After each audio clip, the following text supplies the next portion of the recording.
And action. Up next on Live It Up, it's Christopher Roach. I can't even do the segment because he's just so funny. But we are here to talk about his career and his stand-up comedy and his sit-down comedy right now because he's once again on the set of Live It Up. Get out of my camera. Sorry. All right, that's your camera. That's my camera. That's our camera. Okay, so Chris, what? Yes. Okay, what was your first stand-up gig? Oh, my first stand-up gig was at McGuire's Comedy Club in Bohemia. Okay. Bohemia, Long Island. And I took this comedy class, with Rich Walker and Peter Bales, and it was an 8-week class. And then you get to perform in front of your friends and stuff like that. So it was a graduation show, which was so much fun. And it was like the greatest experience of my life. Because, friends and families, they're going to laugh at everything you say. They are. They're going to laugh at you. They're going to laugh at you, with you. In addition to what you say. Yeah. Okay. And then like 3 weeks, not 3 hours, like 3 days later, I went back to the same club and I did an open mic when nobody knew me and I felt real pain. That was painful. Yeah. They weren't laughing at the things that my family were laughing at, so. You should always, they talk about bringer shows where you got to bring 10 people or whatever. You should at least always bring 2. Because that way one could heckle you and you could like react with them. And then one could laugh and maybe, I don't know. But I don't think you need to do that anymore. Because now you're playing big rooms, right? Bigger. Okay. So but that one room that I did my first show in a year and a half ago, I was a Wednesday night with 30 people in the room. I was about to go on stage and that's when Kevin James and Rock Rubin walked in and saw me as I was about to walk on stage and they watched me do 10 minutes. And ultimately, those 10 minutes were the ones that got me on his show. Changed your life. Changed my life. One of those great moments. Yeah, like I would go to all these seminars in the city, and they would say, "Oh, you gotta move to the city. You gotta get in the city more because you'll never get famous on Long Island." And Governors is fantastic. They've always supported They've been comics. So supportive of launched a lot of careers. Yeah, they have in the Levittown location. If you get to go in the back, they have a wall of fame, starting with Lenny Bruce and Albert King and who else? Rodney Dangerfield, Kevin James and his brother Gary Valentine, Eddie Murphy and his brother Charlie, all the people from Long Island. Now, do you have angels that surround you? Because you know what's ended up happening? The picture behind you, Chris, when you're talking about that, I mean, I don't know. It's like infused with comic geniuses of people that have crossed over to the other side. It's a little creepy. But anyway, we're going to keep continuing. Yeah, it's your magnetic personality. Oh, is that what you mean by angels around me? Yeah. Could be my mother. Okay. Hello, mother. If I feel a smack in the back of the head, I'm like, that's my mother. We've talked about that. She had passed, right? Yeah. And it was a pivotal moment in your life. Mm-hmm. So let's talk about that. No. Yes. It's okay. It's safe. I loved my mom too. Live it up. Yeah, my mom. When I did that graduation show. Yeah. Thank God we recorded it because my mom was there. And this is before she really got sick, so I got to have her laughter on video every time I watch. It's okay. But you know that she's really proud of your success. And shortly thereafter, all of these amazing things in your life are transpiring. You've got a beautiful wife. She loves rescuing animals. Mm-hmm. You recently started helping her do that in your spare time. If there is any spare time for you now. You're touring all over the country. Yep. Lighting up rooms from here to everywhere. Yeah. Are you still driving your own tour bus? Is there a Christopher Roach tour bus? No, I'm still driving my dad's, because, I got a new car. When I say I got a new car, right? My wife got a new car. Got it.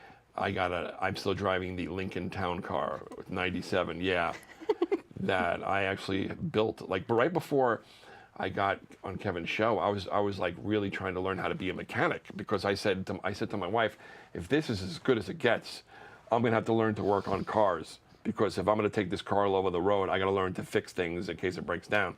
So I put that Lincoln Town Car that was in my dad's driveway. I ran brake lines, I changed an axle, all by watching some guy do it on YouTube. It never came out the same way as the guy did it, and there were a lot of curse words involved, but still gets you from here to there. Yeah. And with your height, it's a comfortable fit, right? Because you can't have a car you couldn't drive an itty bitty car. No, Lincoln Town Car is a great car. You can't drive. You just can't drive by playgrounds because you look suspicious in that car. Got the radio blare, boom. Yeah. Loud noises. You still have all the same friends that you've had. So this success happened. It happened fast, and it was dynamic for you, life-changing. Correct? Yeah, I got some, and I still got the same friends, and I got a lot of people that became my best friend. Gotcha. You know those people that wouldn't give you time of the day, all of a sudden they hey! Remember we had a piece of pizza in 2nd grade together? Yeah. How are you adjusting to the new fame? Did you change your phone number? Like, I mean, in all seriousness. That's a good question. What did you have? What steps? Because when fame happens, what do you do? There are steps because Kevin's security guy, Danny Guire, who's a very good friend of mine, he used to work with my brother in the NYPD highway, and he told me that he goes, you're gonna have to change your home address, and I'm like, why, right? And then all of a sudden, some guy knocked on my door. Wow. And my wife answered, and he said, is Chris home? And she goes, no, he's not here. And he goes, but his car's here. And he came up with he drew a picture of me, and he wanted me to sign it and stuff like that. And I got innocent, to know, right? Yeah, yeah. I got to know the guy. Scary. He's actually a nice guy, and right. but you never know. Right. You never know who's going to knock on your door. Right. Good thinking. And I talked to the guy online and said, do me a favor, meet me at the comedy club. Don't knock on my door and scare my wife. Yeah. I want to stay married. And she supported you. I want to stay around. And you guys, and she supported you. You've had the best support system because, it's not an easy road to hoe when you want to go into this business. No, she's been so supportive. I mean, there was a point where we had a beautiful little diamond in the rough in Ronkonkoma. It was a little cottage on a pond, and it was like something out of like a beautiful, it would look like you were in like a resort. It was just beautiful. And we had to move out of that and move back home with my dad because money became tight. And there were plenty of times where I'd have an audition in the city, and I'd be in the Coinstar machine at the supermarket, just getting enough change so we can get McDonald's and I can get to my audition. So there were some tough times. Yeah. And how is it better? A little better? A little bit. It's a little better. A little better. Now when something goes wrong with my car, I'm like, I ain't touching it. Fix my car. You've done films, short films. Umbrellas Kill. Yes. Right? Okay, award-winning. Award-winning. I gave you the award. I gave you the Live It Up award. Good effort. No, you gave me the award. I gave you an award. But good stuff, right? Yeah, it was fun. It was, you know what? When I did that short film, I learned so much because, wow, I have so much respect for everybody behind the cameras. Oh my God. Oh my God. The not only the film, the editing. What's that saying? It takes when you do a movie or a film, it's 3 films. There's the writing part, there's the filming, and then there's the editing. Yes. The editing was unbelievable. I was just sitting back and having to give people money, like, here, please, keep just fix it. We have no budget left, but Fix it in post. Here, I have a G.I. Joe from it's vintage. Take it, please. I was gonna sell it on eBay, but you have it. It's completed though now. Yeah, our part is the easy part.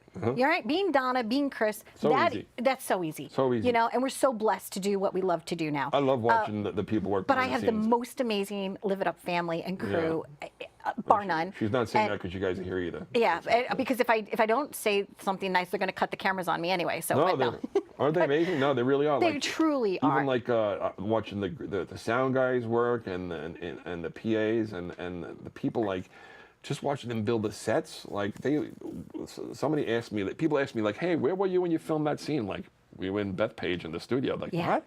Like, you weren't in Brooklyn or you weren't here? I'm like, no. They like paint. They can paint the floor to make it look like concrete, wood, anything. It's amazing to watch them work. It absolutely is. Like the little the pizza, right? The pizzeria, and it looks like outdoor, and they got like fall leaves that they brush up and everything. Yeah, and what looks like metal is really like balsa wood painted like metal. But the only thing, like Kevin doesn't like. I don't think he likes that word sitcom. So like when we're eating pizza, there's like a pizza warmer on the side with 5 pizzas, and he wants that pizza to be hot. Got it. He doesn't want anything rubbery, or what he says, sitcom-y. Right. So, like in between, like if I take 2 bites of a slice of pizza and they say cut, I get a new slice in between. It's great. Wow, fresh. Fresh. They watch the level of soda, like, I need some more soda. And Joey Cole is doing the warm-up for the audience. Best Great in the comic. Business. Best in the business. And you knew him too, doing stand-up. Yeah, it's a big brother to me. He also plays the principal. Kevin's wife's principal. Yes. Or boss. Because now that you guys got upped for another season, it gets to develop, it gets to grow, new storylines. Yeah, this season should be interesting. Yeah, I'm looking forward to it. Monday night still, right? Maybe? Or did they move the position? I think it's Mondays. So they have to tune in. Yeah, I think it's Mondays at 9 p.m. or Tuesdays at 9. Okay, so we're going to have to figure that out. Stay We'll be tuned looking very for the soon, fall schedule for that. You love stand-up. What do you love best right now, Chris, about being able to hit that stage and know that you're going to get it? What do I love being that? You know what? It's a tough question. What do I love best? I like when I get off stage and that feeling like, wow, went a lot better than I thought it was going to go. But you know, it's interesting. Like everybody is the same wherever I go, but yet different. Like they're laughing at stuff I talk about, my family, about, you know, my father being strict and how kids today don't know what it's like to have strict parents, you know, the difference of getting hit in the head with a shoe and going into put a timeout, which is, you know, but everybody gets it. Yeah. But then it's interesting, like we're New Yorkers, and once I leave New Jersey, like I make jokes about when I baby powder myself, to do a reference to a Zeppeli, and you go outside in New Jersey, people are like, what's a Zeppeli? Nobody knows what a Zeppeli is. Then they call them beignets. Almost like a hero is like a different word in every state. It's like a Subway, a grinder. Sure. Hoagie. Or like soda and pop. Oh yeah. Different across the United States. In some place, yeah, like some place down south, Coke means soda. So if you say Coke, they go, what kind? Like, what do you mean, what kind? The bubbly kind? I don't know. The brown kind? What's that mean? What's that mean? Well, being from St. Louis too, like there are so many things that I just had no reference for. So you're right. So you have to tweak your act based upon your audience. Yeah. So that's probably refreshing every time. Bob Hope said that when he performed down in the southern states that he would have to talk slower, not because they were any less intelligent than any other person, but because their lifestyle was a little slower. So I got to remember, which is good for me though, because I talk slow anyway, because I have zero energy. And it's interesting, yeah. I was in Omaha last month, and my God, those people are so nice that I thought something was going on. You wanted to move, didn't you? I know. I thought I was being punked. I'm like, what's going on here? Why are people being so nice? Omaha, Nebraska. I'm waiting for the other shoe to drop. What's going on here?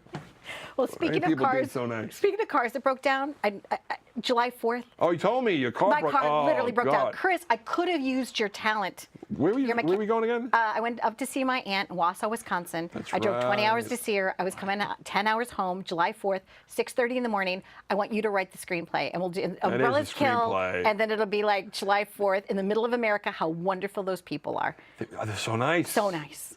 Police officer bought me a hot dog for lunch. I mean, come on. You know what? Because when you get to the airport, yeah, the police, unbelievable. That's unheard of. Police officer here, forget it. Let's not get started on my family cop. I can't say it. Can we cut that part out? Like you get in the airport in Omaha, and just the people are so nice there. And all of a sudden you fly to JFK, and you listen to the conversations. Like I told them, I'm going to stab that son of a. I'm like, oh my God. Can I get back on the plane?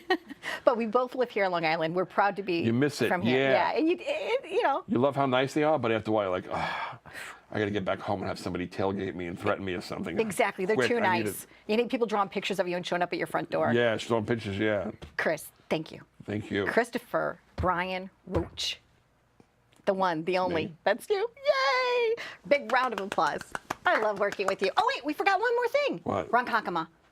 Ron Konkoma, we're doing that Ron Kokomo video. Yes. We recorded the song. It's going to be my little gift to my Long Island family and friends. It's to the tune of Kokomo by the Beach Boys, and it's going to be a lot of fun. It should be out soon. Now give us a little bit of that, a little bit of the verse. What do you say? Well, the chorus is, clever. You know how like the chorus in Kokomo is Aruba, Jamaica, ooh, mine is you're on the railroad going Penn Station, Jamaica, ooh, I wanna take you, Mineola, then Hicksville, come on baby, sit still. I forget the rest. Farmingdale, that's one of those. Farmingdale, yeah. But what about Mineola? Mineola. You can't work at the Long Island Railroad unless they actually train you to say next station, Mineola. Ron Konkoma.